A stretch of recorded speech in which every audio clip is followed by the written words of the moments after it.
Hello everyone, कैसे हैं आप लोग। सीजीएल अड्डा 24/7 पर आप सबका मैं स्वागत करता हूं। और मेरा ये इंट्रोडक्शन है छोटा सा, आप देख लीजिए। दिव्येश पांडे मेरा नाम है और करेंटली मैं सीजीए अकाउंटेंट की पोस्ट पर वर्किंग हूँ।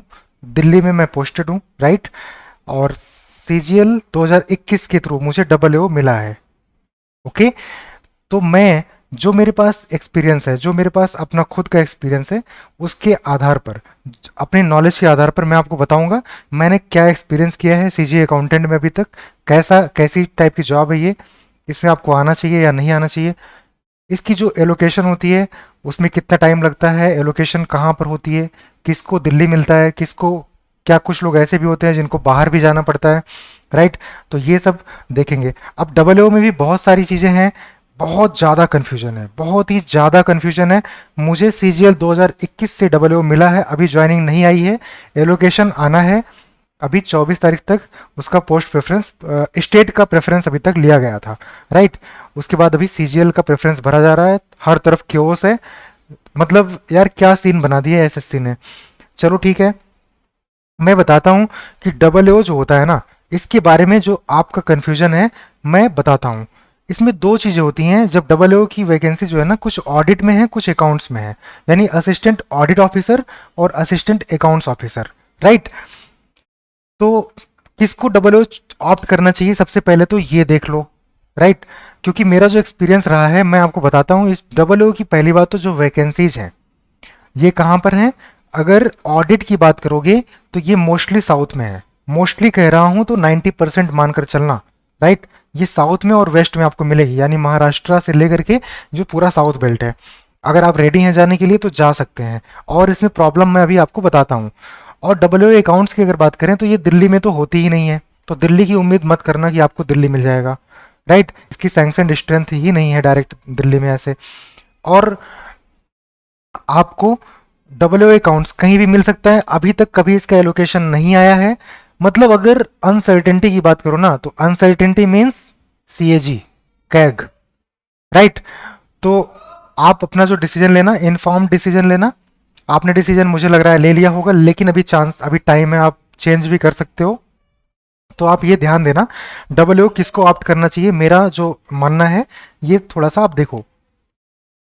डब्ल्यू के लिए ना, जो फोर्थ पेपर आपका रहता है, यानी कि जो मेंस में आपका एक एक्स्ट्रा पेपर रहता है डब्ल्यू का, उसमें अगर आपने बहुत अच्छा स्कोर किया है और बाकी में अगर मान लीजिए कम रह गया है, मतलब डब्ल्यू के पेपर को छोड़ करके बाकी में आपका अगर बहुत कम स्कोर रह गया है, यानी आपको लग रहा है कि आप शायद अच्छी लोकेशन आपको नहीं मिलेगी या ग्रेड पे आपको 4200 के भी नीचे जाना पड़ जाएगा, तब मेरा मानना है कि डब्ल्यू को एक बार सोचना आप।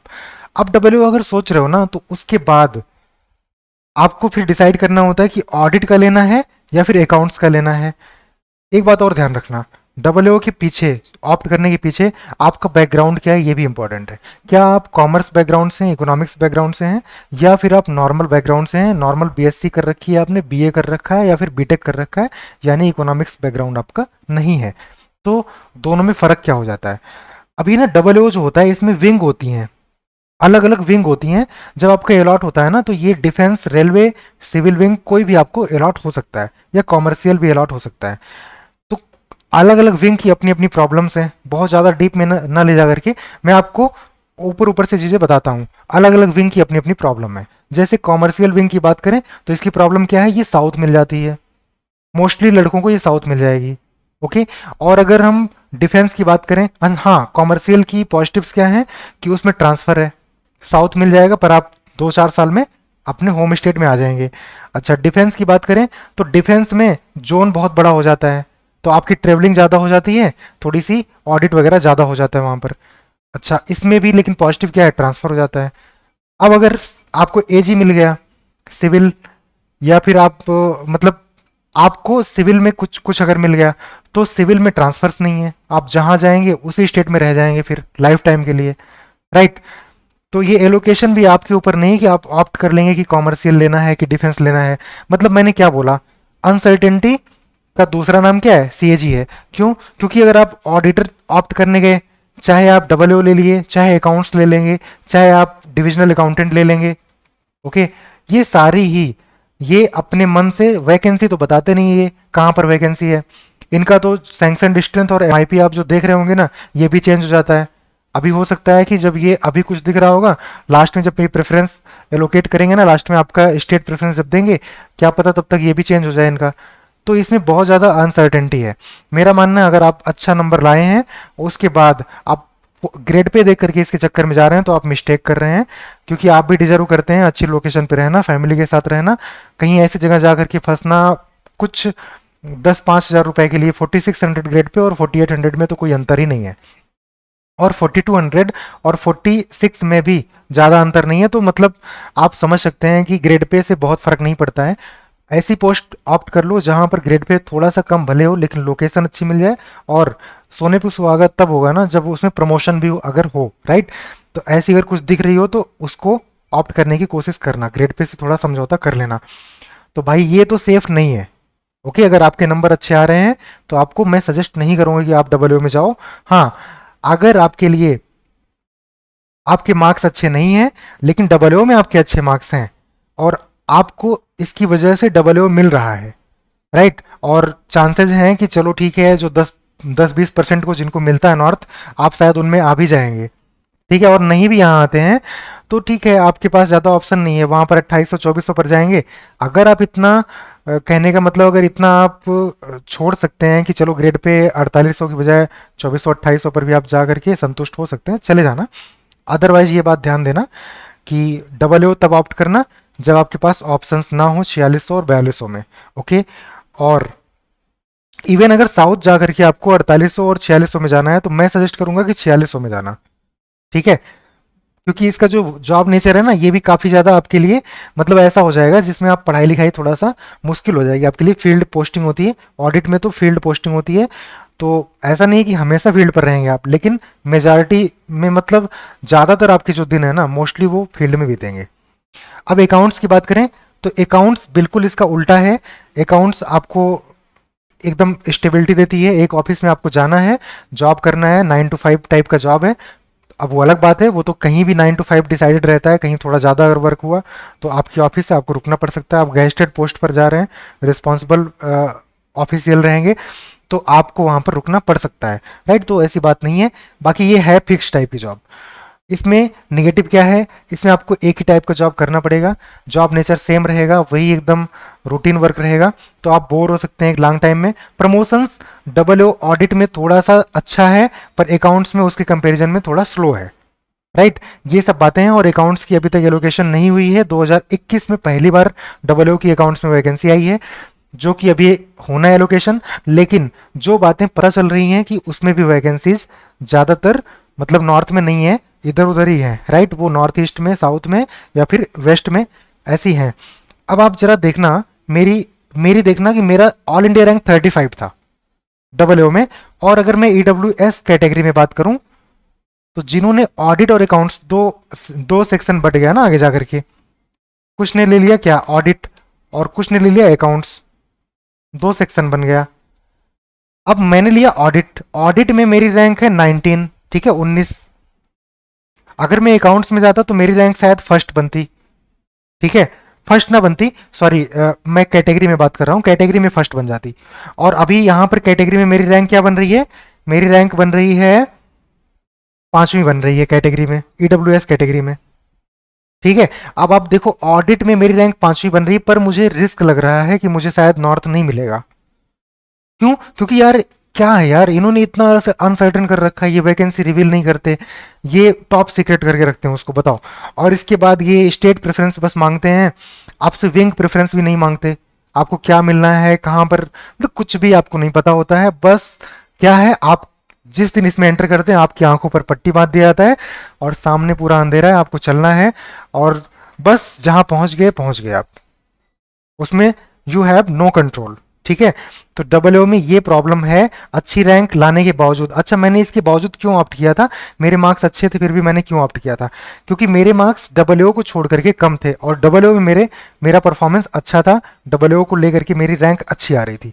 वैसे मेरी रैंक काफ़ी डाउन जा रही थी, तो मैंने इसीलिए डब्ल्यू ऑप्ट करना सही समझा। राइट।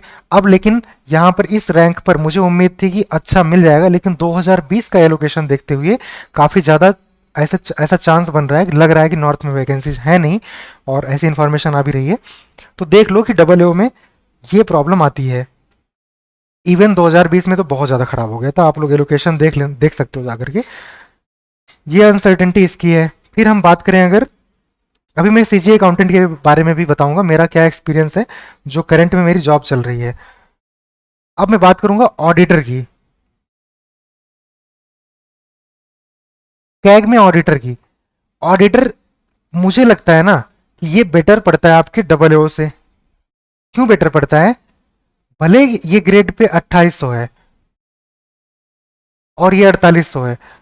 अब देखो, कुछ प्रॉब्लम्स तो हर जगह हैं, ऑडिटर से आपको डबल ओ बनने में आज के टाइम में लग जा रहा है, मतलब 6-7 साल लग जाएंगे, राइट। सीनियर ऑडिटर बनेंगे और उसके बाद आप डबल ओ बनेंगे, तो टाइम तो लग जाता है। लेकिन ये बेटर क्यों माना जाता है? ये बेटर इसलिए है ना क्योंकि जब आप ना डबल ओ के लिए प्रमोट होना होगा, यानी 3 साल के बाद जब आप एलिजिबल होंगे एसएएस देने के लिए ना, तो उस टाइम पर एसएएस एग्जाम में आपको कौन सा विंग लेना है, किस विंग के लिए आप जाना चाहते हैं, डिफेंस, रेलवे, सिविल, वहां पर आपको ये मिलता है ऑप्शन।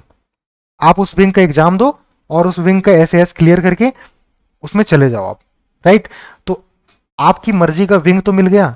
हर कोई सिविल चाहता है पर सिविल नहीं मिलता, राइट। ज्यादातर लोग सिविल चाहते हैं पर सिविल मिल ही नहीं रहा है। क्यों? क्योंकि प्रमोटी जो है ना, जो ऑडिटर से प्रमोट होकर के डबल ओ बन रहे हैं ना, इन्होंने क्या कर रखा है, एग्जाम दे दे करके ये लोग नंबर में पहले से लगे हुए हैं, सीनियर हैं, और इनको अलॉट कर दिया जा रहा है। तो बच क्या रही हैं? वो बच रही हैं जो किसी के लिए डिजायरेबल नहीं है। हो सकता है कुछ लोग मुझे आकर के यहाँ पर ऐसे ज्ञान बांटेंगे कि नहीं, ऐसा नहीं होता, हर कोई सिविल नहीं चाहता। पर देखो, हर कोई होम स्टेट में सिविल चाहता है, ठीक है, ये सच्चाई है। तो ये मतलब ट्रेंड है, ये सच्चाई है। इसीलिए इसकी पोस्ट भी वैकेंट नहीं मिलती है, ठीक है। तो हो सकता है आपको कुछ भी मिल जाए, आप एफएनसी में फंस जाए, कहीं भी आप, मतलब ऐसा हो सकता है आपको अलॉट हो जाए और आपको वो पसंद ना आए, ठीक है। तो इसमें हैं प्रॉब्लम्स, देख लेना, अनसर्टेनिटीज हैं। ऑडिटर इसीलिए अच्छा माना जाता है कि इसमें आपको आगे जाकर के चॉइस ले सकते हैं आप। और ऑडिटर की जिस तरीके से वैकेंसी आई, इसमें होम पोस्टिंग भी मिलने के चांसेस रहेंगे। आपको हो सकता है साउथ ना जाना पड़े, लेकिन डबल ओ में तो पक्का साउथ जाना पड़ेगा, आप इसके लिए प्रिपेयर रहना। साउथ या फिर वेस्ट, महाराष्ट्र वगैरह, राइट। तो कंप्रोमाइज करने के लिए तैयार रहना। और कहीं ऐसी जगह अगर फंस गए जहां पर ट्रांसफर नहीं है तो दिक्कत है। अदरवाइज कॉमर्शियल, डिफेंस, ये सब तो ठीक है, ट्रांसफर है इनमें। नेक्स्ट मैं बात करूंगा अब, बहुत ज़्यादा वीडियो को बड़ा नहीं करेंगे। हाँ, अकाउंट, जो ऑडिटर है या फिर अकाउंट्स है, इनमें से क्या लेना चाहिए? अगर आप चूज कर रहे हैं कैग में ही जाना है आपको, ऑडिटर और अकाउंट्स, तो आपको क्या चूज करना चाहिए, ऑडिटर या फिर अकाउंट्स? देखो, अकाउंट्स और ऑडिटर में अंतर ये रहेगा ना, ऑडिटर ये फील्ड पर भी जाता है, अकाउंट्स ना ये फील्ड में ही काम करता है, अकाउंटेंट, राइट। अकाउंटेंट जो है ये ऑफिस में ही काम करता है। और ये जो ऑडिटर होते हैं, जो अकाउंटेंट होते हैं कैग वाले, है ना, ये अकाउंट्स देखते हैं एम्प्लॉयज का, और अकाउंट्स देखते हैं, आप कह सकते हैं जो डिपार्टमेंट्स हैं उनके खर्चों को, और बहुत सारी चीजें ये देखते हैं। और ऑडिटर जो होता है, इसका इसका भी सिमिलर नेचर का वर्क रहेगा, लेकिन ये फील्ड पर भी जाता है, ओके। और दोनों का लगभग सेम नेचर है, ठीक है, ज़्यादा अंतर अंतर है नहीं। बस आगे अंतर ये आ जाएगा कि अकाउंटेंट रहोगे आप तो असिस्टेंट ऑडिट ऑफिसर जब बनोगे तो असिस्टेंट अकाउंट्स ऑफिसर में जाओगे, और इसमें रहोगे तो आप असिस्टेंट ऑडिट ऑफिसर में जाओगे, ठीक है। ये अंतर आ जाएगा आगे चल करके, इसका जॉब नेचर डिफरेंट और इसका जॉब जॉब नेचर डिफरेंट। और प्रमोशन दोनों में लगभग सेम टाइम पर है, कोई दिक्कत नहीं, सैलरी दोनों की सेम है। आगे चल करके प्रमोशन में दिक्कत है, डबल ओ से आगे सीनियर ओ बनने में, इसमें अलग क्राइटेरिया हो जाएगा, इसमें अलग, इसमें जल्दी होता है ऑडिट में, और अकाउंट्स में स्लो होता है। चलो, अब बात यह है कि आपको सीजीए अकाउंटेंट में मेरा क्या एक्सपीरियंस है, ये जान लीजिए अभी तक का। इसके बारे में मैं डिटेल में बात करूंगा, क्योंकि डबल ओ के बारे में जो मैंने बात करी है, वो जो मैं मुझे जानकारी पता चली है वो है, और ये मेरा एक्सपीरियंस है सीजीए अकाउंटेंट। तो सीजीए अकाउंटेंट में जब अगर बात करें तो 3 साल के बाद फिक्स प्रमोशन है। पहली बात तो अकाउंटेंट आप बन गए,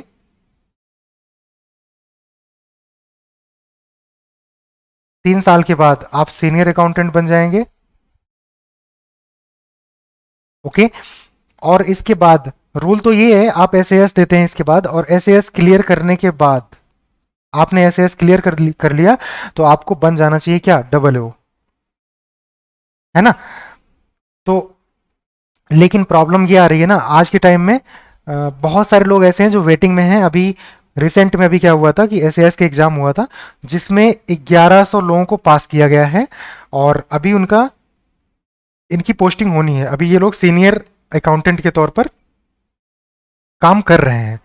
ओके, तो इनकी पोस्टिंग होनी है, तो क्या 1100 को सारे को अलॉट हो जाएगा? नहीं, ये बहुत कम चांसेस हैं। उम्मीद ये है कि 600 से लेकर के 700 लोग जो हैं ये डबल ओ बन जाएंगे, लेकिन बाकी लोग जो हैं ये लाइन में रहेंगे। ठीक है, 400 से 500 लोग जो हैं अभी ये लाइन में रहेंगे। यानी जब आप जाएंगे ना, तो ये आपके सीनियर्स पहले से ही बैठे रहेंगे कि वैकेंसी अगर आती है तो पहले ये पास करके बैठे हुए इनको पहले प्रमोट किया जाएगा। ओके, तो ये लोग भी पता है कितने साल के बाद बन रहे हैं? ज्यादातर लोग इनकी जो सर्विस है, 600-700 लोग जिनका सीनियरिटी लिस्ट में नाम आ रहा है कि चलो इनको प्रमोट कर दिया जाएगा, इनकी भी जो सर्विस है वो एटलीस्ट 7 ईयर की हो चुकी है। 7-7 साल की ये सर्विस दे चुके हैं, राइट। 7 साल, 8 साल या 6 साल ऐसे सर्विस इनकी हो चुकी है, तब जाकर के ये अकाउंटेंट से सीनियर अकाउंटेंट बनने जा रहे हैं। हाँ, इवन कुछ एलडीसी भी जा रहे हैं, लेकिन एलडीसी कोई भी 7 साल के एक्सपीरियंस में नहीं जा पा रहा होगा। मतलब एलडीसी जो होंगे वो ज़्यादातर, उनके साथ प्रॉब्लम क्या है, वो डायरेक्ट डबल ओ भी बन सकते हैं, उसमें कोई दिक्कत नहीं है इस डिपार्टमेंट में, सीजीए में। लेकिन वो सीनियरिटी लिस्ट में काफ़ी पीछे हैं। कुछ एलडीसी हैं जो बहुत सालों से जॉब कर रहे हैं और उन्होंने क्लियर कर लिया है ऐसे, सब वो हैं प्रायोरिटी में, ऐसा नहीं है। अकाउंटेंट से भी ऊपर वो हैं। तो आप ये देख लीजिए कि ये इस भ्रम में मत रहना कि आने के बाद आप 4-5 साल में आप बन जाओगे डबल ओ। नहीं, आपको 7 साल मिनिमम लगने वाले हैं यहाँ पर अकाउंटेंट से डबल ओ बनने में।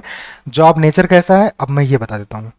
प्रमोशन आपने जान लिया, 1 मिनट, आपने प्रमोशन जान लिया, और सैलरी 2800 ग्रेड पे की है तो वही सैलरी रहेगी जो बाकी में है। ठीक है, एग्जैक्टली सैलरी आज के टाइम में क्या है, इसकी सैलरी आज के टाइम में है 50,033। आप लोग चाहेंगे तो मैं इसकी सैलरी स्लिप भी दिखा दूंगा, आप लोग ऑप्ट कर रहे होंगे। एक बात और है, इसके बारे में जॉब नेचर पर जाने के पहले, पोस्टिंग इसकी कहाँ होती है? आप अभी ऑप्ट कर रहे हैं तो एलोकेशन और पोस्टिंग वगैरह इसका कैसे चलेगा आगे। इसकी जो पोस्टिंग रहेगी ना, इसके बारे में एक बात कहा जाता है कि इसकी पोस्टिंग सबको दिल्ली मिल जाता है। देखो, दिल्ली सबको नहीं मिलता है, आप ये समझ लेना कि लगभग 80% को दिल्ली मिलता है, लेकिन 20% को बाहर जाना पड़ता है। इनकी जो ऑफिसेज है, हेडक्वार्टर दिल्ली में होगा, लेकिन इनका जो उसका हो सकता है रीजनल कोई हेडक्वार्टर बनाया गया होगा, या फिर रीजनल ऑफिसेज होंगी, वो हैदराबाद में, चेन्नई में, मुंबई में, अलग अलग जगहों पर होंगी। वहां पर भी बच्चों को भेजा जाता है, यहीं से कैंडिडेट्स को भेजा जाता है। ओके, तो बाहर भी होता है। 80% को दिल्ली में मिलता है, यानी कि रिस्क तो रहता है, पर कोई ऐसे रैंडम एलोकेशन यहाँ पर भी होता है, आपसे चॉइस नहीं मांगी जाती। लेकिन अगर आपके मार्क्स अच्छे हैं तो मेरिट बेस पर ये एलोकेट कर देते हैं आपके घर के आसपास का, यानी कि अगर नॉर्थ के हैं तो कोशिश ये करते हैं कि आपको नॉर्थ में दें, राइट। तो ये चीज़ है इसमें, ये मेरा एक्सपीरियंस इसमें रहा है। ये बात कैग में भी लोग कहते हैं कि ऐसा मिलता है। तो आपके अगर मेरिट अच्छी है तो उसके बेस पर आपको दिया जाता है, लेकिन वहाँ टोटल रैंडम है। ठीक है, यहाँ पर थोड़ा सा ये बात है कि 80% को मिल जाता है दिल्ली। इसके बाद आपका एलोकेशन कैसे होता है? जब आपका रिजल्ट आ जाता है ना, इसके बाद आपसे आपका डोजियर, जो भी सीजीए ना, आपके डोजियर को क्या करेगी, जो भी वैकेंसीज हैं वो सबसे पहले सीजीए तो एक लिस्ट निकाल देती है कि इतने कैंडिडेट हैं जो सीजीए अकाउंटेंट में सेलेक्ट हुए हैं और किसको कौन सा डिपार्टमेंट मिल रहा है। अब जो डिपार्टमेंट जिसको मिल रहा है उस डिपार्टमेंट में सीजीए आपका डोजियर भेज देगी और वो डिपार्टमेंट आपको ज्वाइन कराता है, राइट। एग्जाम्पल के लिए, अब हाँ, इसमें टाइम कितना लगता है जब वो ज्वाइन करवाते हैं, तो इसमें मान के चलो कि डोजियर जाने के बाद, उनको रिसीव होने के बाद आपको 1 महीने के अंदर ज्वाइनिंग मिल जाती है, राइट। कोई प्रॉब्लम अगर ना हुई तो, जैसे कुछ प्रॉब्लम्स आ भी जाती हैं, डिटेल में बात करूंगा मैं कभी, छोड़ो, नहीं तो ये टॉपिक से हम लोग हट जाएंगे। हाँ, इसका जॉब नेचर की मैं बात कर लूँ, सीजीए अकाउंटेंट की जॉब नेचर कैसी है, यही मत भूल जाना कि मैं सीजीए अकाउंटेंट के बारे में बात कर रहा हूँ। ठीक है, तो जॉब नेचर में क्या होता है, इसमें ना मेन काम क्या होता है कि जो एम्प्लॉयज हैं उनकी सैलरी का और उनकी पेंशन का, उसका हिसाब रखना है, उसी की अकाउंट्स को आपको मेंटेन करना है, राइट। अब जो लोग वर्किंग हैं, जो लोग वर्किंग है तो वो जो पुराने हैं उनका जीपीएफ सब्सक्रिप्शन अभी कट रहा है, और जो नए हैं उनका एनपीएस कट रहा है। तो एक सीट तो एक सेक्शन ये हो जाएगा, एक सेक्शन एनपीएस हो जाएगा। अच्छा, जो लोग रिटायर हो गए हैं उनका पेंशन होगा। ओके। और इसके अलावा क्या होता है, अब ये जो इम्प्लॉयज है ना, इनके कई तरह की बिल होती हैं। हो सकता है वो बिल इनका ट्रेवल अलाउंस हो सकता है मेडिकल का कुछ फैसिलिटी वगैरह हो, तो वो वाले बिल्स आते हैं। राइट, ये क्लियर करना। और इसके अलावा आपका क्या काम रहता है, ऐसा नहीं है आप ही को सारा करना है। आप जाएंगे, आपको प्रॉपर एक सीट दे दी जाएगी और उस पर कुछ काम दे दिया, जीपीएफ दे दिया, एनपीएस दे दिया। पेंशन में एक एक इंसान नहीं काम करता, कई लोग मिलकर काम करते हैं, तो उसमें से एक हिस्सा आपको दे दिया जाएगा। इसी तरीके से और भी बिल्स आते हैं जो किस नेचर के होते हैं, जो मतलब जो भी डिपार्टमेंट्स हैं, या फिर जैसे आप एएसआई में रहेंगे तो एएसआई की जितनी मोन्यूमेंट्स वगैरह हैं, उनके जो खर्चे हैं, उनका जो भी बिल रहेगा उनसे रिलेटेड, वो आपके पास भेजेंगे पास सैंक्शन करने के लिए। ठीक है, तो आप उनको पास करोगे। तो ये इसका वर्क नेचर है। अच्छा, देख करके लग रहा होगा सर ये तो अकाउंटिंग का काम है, मैंने तो कभी किया नहीं है तो कर नहीं पाऊंगा। नहीं, अच्छा, एक अकाउंट सेक्शन भी है। तो आप देख रहे हो अकाउंट सेक्शन एकदम अलग है, अकाउंट्स का काम वहीं पर होता है। बाकी ये नॉर्मल काम होते हैं, कोई भी कर लेता है, कोई ट्रेनिंग वगैरह नहीं देते, बस जाओगे आपको सिखा देंगे और लगा देंगे काम में। अच्छा, काम वर्कलोड कितना रहेगा, आपको मैक्स टू मैक्स जो वर्कलोड मिलता है इसमें 2 से 3 घंटे का वर्कलोड मिलता है, और बहुत ही रिलैक्स रहता है। ऑफिस जो माहौल होता है काफ़ी लाइट रहता है, कोई दिक्कत नहीं होती आपको। ठीक है, तो ये अकाउंटेंट का जॉब जॉब नेचर है। आप इसमें काफ़ी चांस रहता है, नॉर्थ में आपको दिल्ली वगैरह में मिल जाता है। तो सीजीए अकाउंटेंट में आप अपने घर के आसपास रह करके, मतलब एक अपने ही एनवायरनमेंट में आप, अगर हिंदी लैंग्वेज वाले हैं, हिंदी बेल्ट के हैं, तो आप हिंदी बेल्ट में जॉब कर रहे होंगे। आपको फूड की और रहने की, इसके अलावा जो है लैंग्वेज वगैरह की प्रॉब्लम फेस नहीं करनी पड़ती। और कनेक्टिविटी, दिल्ली में अगर आपको पोस्टिंग मिलती है, कनेक्टिविटी अच्छी है, तो कोई दिक्कत है नहीं। तो इन शॉर्ट मैंने आपको ये बताया कि डबल एओ जो है ये कब ऑप्ट करना है। ठीक है, और ऑडिटर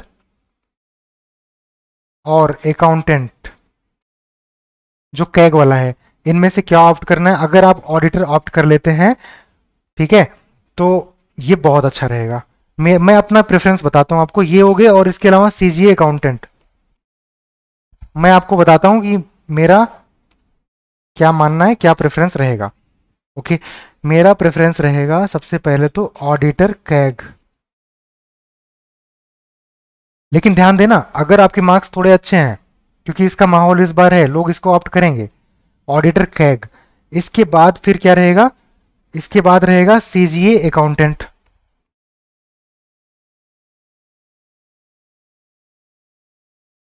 फिर रहेगा अकाउंटेंट कैग। राइट, ये रहेगा। अच्छा, डब्ल्यू की बात करें अगर, तो देख लेना, अगर आपका लोकेशन की इशू नहीं है तो आप इसको सबसे ऊपर रख सकते हो, क्योंकि हायर ग्रेड पे है ये। और अगर आपको लोकेशन का इशू लग रहा है तो आप इसको मत ऑप्ट करना, बाद में रख देना। चाहे बाद में रखने का कुछ मतलब नहीं बनेगा, आपको यहाँ से कुछ ना कुछ मिल ही जाएगा अगर आपके नंबर थोड़े से ठीक हैं। राइट, तो ऑडिटर में भी ये इशू आएगा, लेकिन वैकेंसी अच्छी है तो इसमें मिल जाएगा आपको। नॉर्थ होम स्टेट में अगर ले लेंगे, बाद में आप ना सिविल में चले जाना, जाने के बाद आप थैंक यू बोलोगे, बहुत मतलब अच्छा फील होगा आपको। इसमें पावर भी थोड़ी सी रहती है। सीजी अकाउंटेंट में पावर की बात करें अगर, तो पावर इसमें बहुत ही लिमिटेड रहती है, लेकिन पीओ बनने के बाद रहती है। पीओ मतलब पे एंड अकाउंट्स ऑफिसर, सीनियर जो अकाउंट्स ऑफिसर होता है उसको कहते हैं। काफ़ी टाइम के बाद आप बनते हैं, और जिस सीट पर आप हैं उससे रिलेटेड जो भी चीज़ें हैं आपके कंट्रोल में होती हैं, तो वहाँ पर थोड़ी सी पावर आपको फील होती है। ऐसा ही है, अकाउंट्स का काम है। ठीक है, तो डबल ओ ऑडिटर और अकाउंटेंट मैंने इसके बारे में आपको बताया है। तो देख लेना यार, सोच समझ लेना, इन्फॉर्म डिसीजन लेना, ऐसे ग्रेड पे के चक्कर में कुछ ऐसा डिसीजन मत ले लेना। और सीजी अकाउंटेंट का मैंने बता दिया आपको, बहुत लाइट वर्क है, और इसके अलावा इसमें भी लोकेशन थोड़ा सा अच्छा मिलने का चांस रहेगा। और कैग ऑडिटर देख लेना अपना। चलो ठीक है, थैंक यू आप सबको यहाँ तक वीडियो को देखने के लिए।